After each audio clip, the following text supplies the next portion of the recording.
Gago ka naka-record yan. Kiss us talaga. Yo. Master. Hindi tito. Master pag gusto mo ng Sensei. ng iba-body shot Pwede ako rin sparring.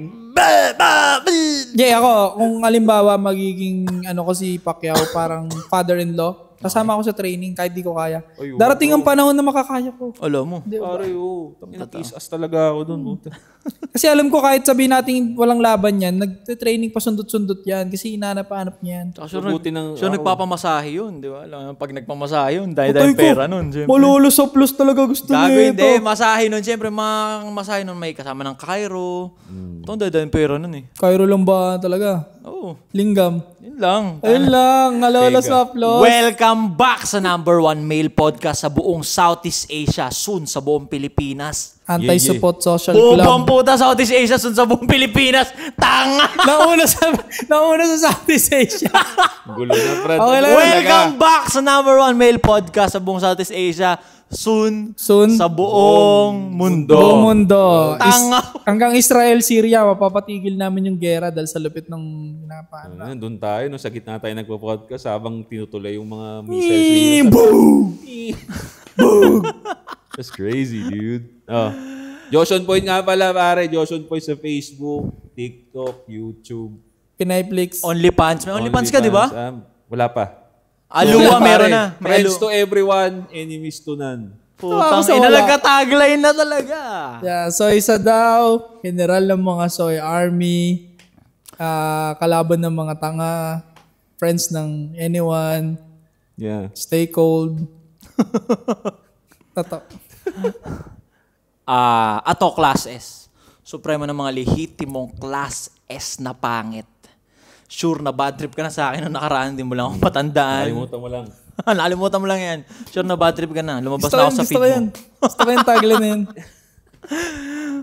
Ano yun? Kamusta pre? Personal, kamusta? Ako, panay gym ako ngayon talaga. Sa financial pre, kamusta sa financial? Financial, nakakaraos naman. Nakakain 3 beses. May mga savings ka, ipon, ganun? Meron. Saan? Sa ilalim ng unan? Sa bangko? Bangko. Putang ina, eto malupit. Si Ralph Recto pre. May ipinap. Alam mo! Anong fast-pace, di ba? Trained na trained. Tang ina, fast-pace yung pre. Trained na trained, pare. Fast-pace yun. Hindi na nakamusta si Josh. Talaga namang naka-workshop. Tang ina, na-workshop tayo. Si Ralph Recto pre, may pinapasa siyang batas na tataksan na yung mga savings mo. Ay. Sa bangko. Ay putya. Walang Hindi, ang kawawa dyan, yung bank. Sino maglalagay ng pera sa Ayun bangko? Ayun nga, nag-status nga si Sinyo kagabi. Putang ina, paano kaya kung maghikayatin natin lahat? Tangina, pull out natin lahat ng pera natin sa bangko, lahat tayo. Ano kayong mangyayari? Babagsak ang ekonomiya. Bro. Diba, pinagtitripan nila tayo eh. Tangina, inuulol nyo kami ng inuulol Parang ayaw nyo na talaga kaming yumaman Nagtataka ako bro, ano ko lang no? Kasi ano ko lang din, ma-adapt ko lang dyan sa topic na yun. Tataksa nila yung savings natin. Yeah. Diba? Ang hindi ko magets kasi dito bro, bago pa dumating sa amin yung pera namin sa mga payslip namin, kasi ako corporate ako bago pa dumating sa payslip namin yung mga pera namin, tinaksan nyo na, kinuhaan nyo na. Pati ba naman yung natira sa amin? Ay, oo nga, no? Diba? Pati ba naman yung isi-save namin, kukunan nyo pa rin? Yun nga, oo nga, nataksan na pala yun. Diba bro? Oo nga, putang ina. Pag napasa yan, maraming aalis sa Pilipinas. Putang inang yan. At babagsak yung mga bank companies, babagsak sila. Pero magandang trip nga yun, no? Kunyari, people power, pag-tripan natin, no? Yung tama yung status ni Sinyo. Tang ina, tara magkaisa tayo, alisin natin lahat ng pera natin sa bangko. Putang ina niya mga yan, eh. Diba? Tataas yung benta ng Volt. Nakikita ko na yung market shift. Tataas yung benta ng Volt, tataas yung benta ng gold, babagsak yung mga bangko, magpupunta tayo sa crypto world, or stock market. Kailangan na talagang aralin yun, no? Crypto, pare. Yeah. Mag-crypto na lang kayo, dun yun na lang i-save yung mga pera ninyo. Putang inang lugar to, putang inang bansa to. Nung maliit na sahod, na-increase ang sahod pre, 50 pesos. Oh. Minimum wage. Na-increase ang 50 pesos. 50? Oh, 50 pesos. 50, no? Putang ina nga yung mga nasa gobyerno kasi nga sinasabi nila parang 80 pesos daw buhay na yung isang tao dapat eh. 80 pesos? 80 pesos? Putang ina yung nagsabi niyang palamunin ko ng 80 pesos. Puta, meron bang, ito na lang, kung may 80 pesos ako, meron ba akong mabibiling meal na kanin Sabi niya isang araw? Oh. 1,000,000 lang yun sa karinderya. Isang araw lang yun. Wala nga, yung mga nasa gobyerno nga, halatang hindi na nila alam yung ano yung nangyayari sa totoong buhay. Unrealistic tong mga hayop na to. 80 pesos kasya, puro pagpag-ulami mo. 1,000,000 lang yun, bro. Puro Breakfast pagpag hanggang lang yun. gabi. Kaya naman yun. 80 pesos, di ba? O, bili kasi 50 pesos na pandesal. Yung sukle, bili mong kape. Puta yun, kakainin mo habang buhay. Sausaw mo yung tinapay. Mabigat sa tiyan yun. Tangin, baka magutom ka pa din dun kahit ganun eh. Tangina, maliit sahod. Ang lakas ng loob, magtax. Akala mo naman, yung mga kanal dito, may koy, yung mga gano'n, yung tangina, yung kalsada, walang lubak. Yeah. Di ba, ang sarap magbigay ng tax kung nakikita mo eh. Actually. Kung na-experience mo eh. Oo. Di ba, nagbabayad ka ng tax, tangina, yung mga scholar pa. Ang tatanga, di ba? Walang ibang ginawa kundi, di ba? Magwelga. So, Tapos, yung lubak yung, doon ako bad trip eh. Lubak yung kalsada eh. San Kahit Jose- doon na nga lang tayo makikinabang ng ano eh. San Jose del Monte. Tangina, ang lakas ng loob magpa-tax. Wala nga kaming mahita eh. Wala kaming ma-experience. Hindi, buti sana kung may rebate eh. Yung kunyari, qualified tayo lahat dun sa tupad, sa mga 4-piece, para may rebate. Rebate eh. Pero hindi, nagpapalakasan pa ang nakakubra. Pera ng taxpayer, di ba? Tama yung sinabi ni Josh, bago pa dumating sa bangko yan, sinave namin yan, tinaksan nyo na yan. Ultimo, nilulunok namin sa bawat bunganga namin o kinakain namin, tinataksan nyo na rin. Tapos yung mga salary ng mga kapwang pobre Pilipino, tinataksan nyo na rin. Putangin na nyo, nakapokus kayo lagi sa tax, hindi kayo nakapokus kung paano ginagastos niya ng maayos. Ayop kayo. Exactly. Gusto nyo lagi kumubra? Wala akong problema talaga magkunin yun ng... Bro, sa isang payslip, no, 50,000 ang sweldo mo, pare. Magkano kukunin nila doon? 15K? Di ba? Kinuha mo na yung 15K, okay, sige, good. Sumusunod ako mamamayan, nagbabayad ako ng tax. Bibili ako, gusto ko magkape. Bibili ako ng kape. Puta, may VAT pa. Lahat ng movement dito may tax. Tapos, yung gusto ko nang umuwi, puta, nakita mo yung tao, hindi makasakay ng jeep, di ba? Walang sira yung tren, kulang yung bus, di ba? Lubak. Ito government, makinig kayo mabuti. Pag nag-concentrate kayo sa transportation, inayos niyo yung transportation, kung ano yung ramdam ng karamihan, feeling ko walang magrereklamo. Yeah, totoo. Di ba? Totoo. Kung kunyari ako nagtatrabaho ako sa Makati, isang tren ko lang makakauwi ako Makati to Cavite, isang tren lang. Hindi ako magrereklamo, pare. Nang hindi ka pinipit-pit sa loob ng tren. Di ba? Yung siksikan mo, maluwag. Di ba? Pero hindi kasi ganun, kaya maraming nagrereklamong Pinoy na magbayad ng tax. Actually, because hindi nga nila maramdaman. Kaya ang tip ko sa inyo, kung gusto ninyong hindi magreklamo yung mga tao sa mga tax, mag-concentrate kayo doon sa nararamdaman ng mga tao. Kasi wala namang kumbaga, ako naniniwala ako na majority sa Pilipino, masipag. Yung trabaho na yan, kahit maliit sahod niyan, magagawa ng Pinoy yan, mateteknika niyan, paano siya magiging komportable sa ganyan na sahod lang. Kasi lahat tayo nag-corporate eh. Ang umuubos ng pagkatao natin, pre, yung biyahe. Oo. Di ba? Papunta ka pa lang, bro, pagod ka na. Hindi ka pa nag-uumpisa sa mag-work. Pagod ka na. Hindi maintindihan ng mga gensing tanga-tanga yung in-example ko before nung nagtatrabaho pa ako na 6 p.m. ka ako yung pasok ko. 6 p.m. Na kailangan 1 pa lang after lunch umaandar na ako papunta dun sa papasukan ko. Tangina mo 5 oras. Ano yung Baguio? Hindi nyo magets. Tangina mga bobo. Wala kayo sa tunay na buhay. Try nyo from QC, putang ina, umuwi kayo ng South, 4 na oras, naka-skyway ka pa. Minsan nga 5 hours pa eh. Saka nakakita nun. Bro, nakakotse pa nga tayo nun. Oo. Di ba? Paano yung Skyway pa kami nun. Paano talaga yung rumaraga talaga sa tunay na buhay? Hayop. Commuter. Nakakotse pa yon. Paano pag naka-jeep ka? Wala ka sa Skyway. Hayop. Tangin ng MRT yung pila sa North Ave. Putangin yung pila parang hanggang Cubao. Ang layo eh. Sobrang layo. Ang haba, pre. Puta. Hindi. Joke lang. Inoeyan ko lang. Pero legit, alam ng mga commuter yan. Sobrang haba ng pila. Walang tamang silong. Pag umulan, para kayo mga basang lugaw doon na ewan. Totoo. Ang hirap. Ngayon, wala sa aming problema mga Pilipino kung taksan nyo kami ng taksan kahit sa bangko, kaltasan nyo ng 20%, kung inaayos nyo naman yung pag-spend niyan. Kaya ayaw namin Kaya galit kami kasi alam namin kung saan nyo lang dadalhin yung mga pera namin. Alam na nga namin nagnanakaw kayo eh. Di ba? Okay na nga eh. Parang wala na nga naman kasi wala na kaming magagawa dun eh. Lahat ng uupo dyan, kukupit yan. Pero sana, yung magnanakaw na uupo dyan, may gawin ka naman kahit papalo lang ba? Kahit papalo lang. So, Putang ina naman eh. yung paghihirap namin ng sagad. Alam na nga namin magnanakaw kayo karamihan dyan eh. Hindi lang namin kayo pwede i-name drop kasi papatayin nyo kami, may diba? bobo dyan na na taga-gobyerno siya. Ano daw? Tatry niya yung commute. Okay naman pala. Putang ina mo, natural. Sumakay siya ng bus, nag-MRT siya. Okay naman pala, di masikip. Putang ina mo, natural. Opisyal ka ng gobyerno eh. Sino sasabay sa'yo? In-schedule yan. Espesyal yung bus na yan. In-schedule yan eh. Putang inang yan, di mo na-experience sa MRT. Nakaganon kayo. Hindi mo alam kung bababa ka ba bang may cellphone. Hindi mo alam eh. Napaka-plastic nung ginagawa nila. Tapos, i-video nila, gagawin nila. May media doon. Kompleto. Pero scripted ang mga putang ina. Alam natin na tinatarantado tayo nito harap-harapan day by day ng mga politikong tarantadong to.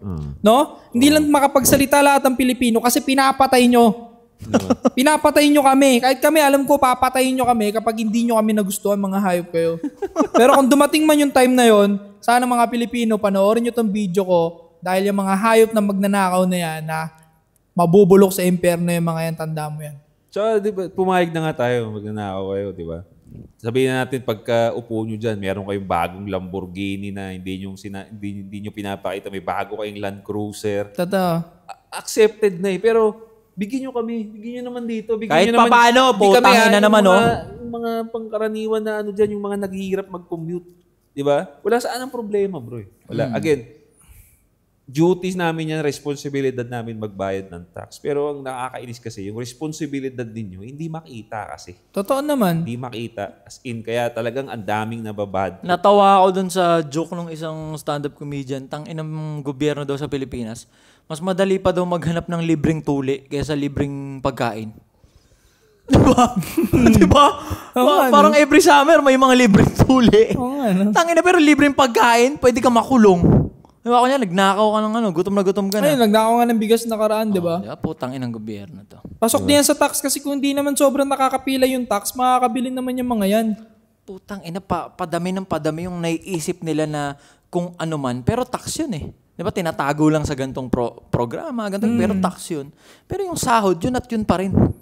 Parang pakiramdam ko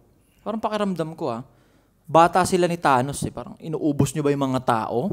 Unti-unti, no? Diba? Ngayon, pwede. Sa akin okay lang din. Sige, ganito lang din sahod namin ng mga pobreng Pilipino. Malaki yung tax.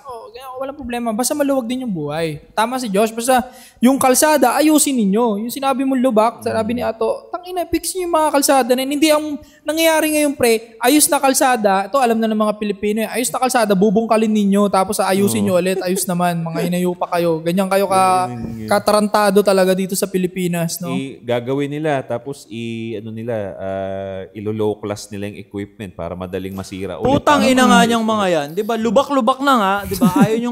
Basta abala na nga kayo. Abala? Tapos makikita mo, yung maayos na kalsada nga, sisirain. Babakbakin. Abala nyo pa kami lalo eh. Lalong abala pa. Mahirap na humanap. Tapos yung mga hinayupak na worker naman doon, na arawan, puta, i-delay pa lalo yung gawain. Natural. Kasi may kita. Teknikan na yun eh. Nasa teknikan na sila eh. Arawan eh. Ito, real talk Real talk. Yung sinasahod mo yung sasahurin mo sa ibang bansa, kaya mong sahurin dito eh. Yun yung ginulat ko eh. Lintik gulat ko nun. Tangina nung kinonvert ko, minus ko lahat nung nasa UAE ako. Putang ina, kaya kong kitain sa Pinas to ah. Pero bakit mas nag-i-stay doon yung Pinoy sa ibang bansa? Kasi nga, putang ina, okay yung gobyerno eh. Okay yung gobyerno. Putang ina, walang sirang kalsada, mabilis yung responde. Pag nakakita ka ng pulis, di ka makakaramdam ng takot. Protection talaga yung nadarama mo. Yung safety mo, andun. Tapos, hindi madamot yung gobyerno kasi pag nag-sale talaga, tangina, sale talaga. Kaya may idea kayo na mura sa UAE, mura sa Dubai. Kasi ganun, pag yung gobyerno, imbis mabulok yan, tangina, tapyasin yung presyo niyan, i-consume yan. Kaya mas nag-i-stick yung mga Pinoy sa ibang bansa na kahit sakto lang din yung sahod. Kaya mo rin sahurin dito, pero doon kasi, maginhawa. Masarap. Maginhawa. Kaya pala, naririnig ko lagi pag Dubai, yung sahod usually 20K, 30K, ganun pinapatos lang din. nila. Ganun lang din. Pero pinapatos nila kasi pala yung lifestyle. Benepisyo pre. Yung buhay, yung survival, parang wala ka survival kasi parang ang gaan na. Tangina yung health lang eh. Kasama sa pag naging employed ka dun eh, lintik yung health card mo pre. Saklaw lahat. So makakapag-ipon ka talaga. Tangina kasi dito parang ang saklaw lang ng health card dito pag naging employed ka po, tangina mga sinat-sinat lang eh, mga med-cert lang eh, di ba? Meron pa nga dati sa dati kong company, para makuha mo yung health card, kailangan pa bayaran monthly. Parang gagawin puta. Parang hindi rin libre, ako din yan. Hayop kayo. Kinakaltas din sa'yo? In-introduce nyo lang ako doon. Hayop kayo.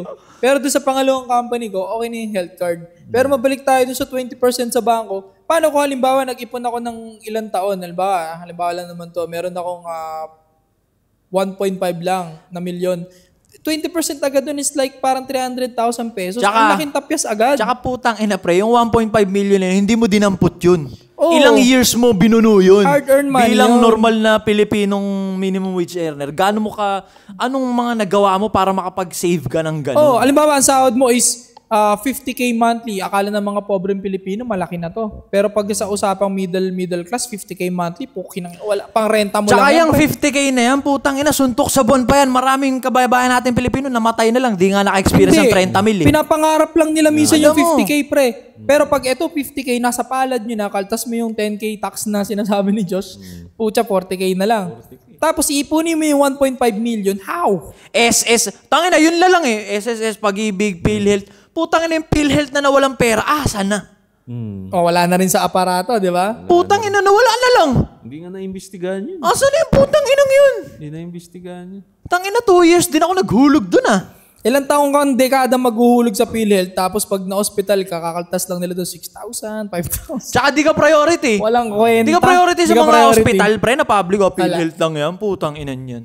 Di ba? Wala. Yan, isa pa yan, public hospital. Kaya sa kaltasan nyo kami ng 20% sa bangko, asikasuhin nyo muna yung mga public hospital, parang ginagawang training ground doon ng mga Ang dami ng mga nagre-reklamo ngayon ng mga Pilipino, pre. Mali-maling turok. Totoo. Ang gaspang ng ugali ng doktor, ang gaspang ng ugali ng nurse. May naranasan pa nga ako dyan sa ibang public hospital, di ko napapangalanan. Para bang sisiga-siga yung nurse, parang ganito gawin mo, ganyan. Balagbag talaga, ang yabang. Putang ina, para bang... Nasa public, no? Oo, para bang ako nanlilimos sa'yo. Actually, parang hindi lang sa hospital yun. Basta public, kunyari, ahensya ng gobyerno na public. Putang ina, patanginit ang ulo nyo. Ba't ang attitude nyo? Pero mo sa sobrang talamak nga, may paskill na nga sila doon na be kind to the customer. Parang gano'n. May ordinansa na ang init ang ulo, putang ina nito mga to. Smile daw, mag-smile, mag-ganito. Pero mo, basic na requirements sa customer service, kailangan pang gawing ordinansa. Oo. Saka maangas sila. Feeling ng mga waka ng inanto na nasa public na parang bang ang taas-taas nyo sa amin. Putya ka, nagsiservice nga kayo sa mga Pilipino. Dapat magalang public kayo. Service ka nga. Kaya nga public eh. Tsaka siguro, ito walang problema sa Pilipino. Ako naniniwala, walang problema sa Pilipino magbayad ng tax. Kung may konkreto na ipapakita mo sa amin saan mapupunta yung putang inang pera na yan. Tsaka kailan uumpisa niyang putang inang programa na yan. May plano, di ba? May plano. Para saan ba yung 20% na kaltas sa atin? Saan ba nila gagamitin? Wala rin silang pinaparinig na ganun eh. Ekonomiya daw. Pandagdag daw ekonomiya. Ekonomiya. Putang ina, hindi nga nila mapaliwanag yung mga nakawalang pera. Tapos magdadagdag na naman tayo ng pera sa fund. Ay nako. Hold upin nyo na lang, no? Para sa amin, mas matatanggap ko pa yan eh. Hold upin mo na lang ako. Tutukan mo lang ako ng Parang gusto ng gobyerno, mabuhay na lang tayo para sa kanila eh, no? Mga bullshit eh. Kami, actually, real talk to pre. Real talk. Tayo na, kumbaga may mga lente tayo na alam na natin yun nangyayari. Tangina, parang wala na nga tayong pake doon eh. Magpo-proceed tayo eh. Pero kumbaga, we're talking para sa mga kababayan natin na hindi pa ganun ka-aware na tangina, inuulol tayo ng sistema eh. Kasi too much na bro eh. Too much na eh. Yung kumbaga savings mo parang, again, meron naman talagang tax na kinukuha dyan, yung bangko na pa sentimo. Pero yung dadagdagan nyo pa ulit, na parang, hayaan nyo namang magkaipon yung tao. Diba? At mas malaki pa yung 20% bro. Magkano ba yung time deposit sa bank? Wala ba? 5%? 4%? Walang dating. Hindi may percent eh. Pero putang ina sila 20%. Puta, mas malaki pa sila dun sa tutubuin mo sa bank na pag nag-time deposit ka. Tang inang yan. Parang too much na kasi, kaya nakakainis na. At ano ba yung 20% pag na-aprobahan yun? Every month? Every year? Yun ang nakakatakot. Hindi naman papayag yan to ng one-time kaltas lang. Ang dami ko nga tuloy nakikita sa comment section na back to Alcancia na lang daw ulit. Tapos ngayon yan, kunyari, di ba, mag-iipon ka ngayon, pwede naman kasi yun mag-goma ka na lang ng pera mo. Ang next nilang gagawin dyan, bawal lang bawal lang as individual na may ganto kang kalaking pera. Cash? Nakita mo? Yun na yung next niyan, sure. Tangina, hold upin nyo na lang! Gago, no? Hold upin nyo na lang! Pukin ang ina nyo, Pagka inuulo nyo nakita pa may kami. meron ka more than 100k sa cash mo, illegal na yun. Ang lakas na nga mang gago ng bangko Kunyari, may pera ka sa bangko, pre. Hindi mo makuha agad Kunyari, may 5 million ka sa bangko. Hindi mo rin mawithdraw agad yan. Kahit nga pumunta ako doon, kunin ko yung 3 million ngayon. Saan nyo gagamitin? Anong paki mo? Alam mo kung bakit? Kasi pinautang na nila yung pera. Totoo. Kaya they will gonna try their best para i-delay ka kasi kinukubra pa ulit nila yung pambalik sa'yo. Ganun talaga yun. Kaya hindi ka nakakapansin mo, walang nakaka-withdraw ng biglaan ng big amount ng milyon. Kailangan nini-schedule pa. Kasi pinagamit na nila sa mga tao Kumbaga yun na nga, tinanggap na nga natin yung sistema ng bangko na ganun Tapos makiki-epal pa yung gobyerno as if, ano bang papel nyo? Ano bang papel nyo dun sa kung paano namin kinita yung pera na yun? Kinaltasan nyo na nga Pinagpapasakitan nyo na nga yung journey namin. Paano namin kikitain yung kakarampot na yun Tapos kinaltasan nyo na yun. Talaga naman. Tapos ngayon putang ina, tinatry naming ipunin. Kakaltasan nyo naman yung ipon namin. Hold upin nyo na lang kami! Putang ina. Grabe. Parang nabuhay na lang tayo para sa gobyernong. Hindi nga, hold upin nyo na lang kami. Yun na lang. Mas matatanggap pa natin yun Diba? Mas ibibigay pa namin ng maluwag sa inyo Hold upin nyo na lang kami. Pag ito napasa nilang kabubuang batas na to, putang ina, ewan ko na lang talagang mangyayari sa pag mga napasa yan, Pilipino. maganda yung trip ni Sinyo na magkaisa tayo na may mga pera sa bangko. Sabay-sabay natin ilabas. I'm sure, pag pinasa nila yan, pinag-isipan na nila yan. May glitch na rin sila kung paano tayo kontrahin sa ganyan. Putang ina, magkikita-kita tayo sa EDSA neto, tingin ko. Diba? Naka-vlog lahat, Dito na kami ngayon sa EDSA, guys. Sana kayo, punta na. Patay kayo ngayon. Yari kayo kung nakakauga yung people power before. Tingin ko mas lalo ngayon. Diba? Tingin ko mas lalo ngayon. Mas marami na kasi yung populasyon ngayon. Times 2 na yung nilaki kumpara ng people power before. Tsaka mas, diba? ngayon, mas nanlalaban, nag-aalab puso ng mga kabataan ngayon. Diba kaya, yari kayo. Yari talaga kayo dyan.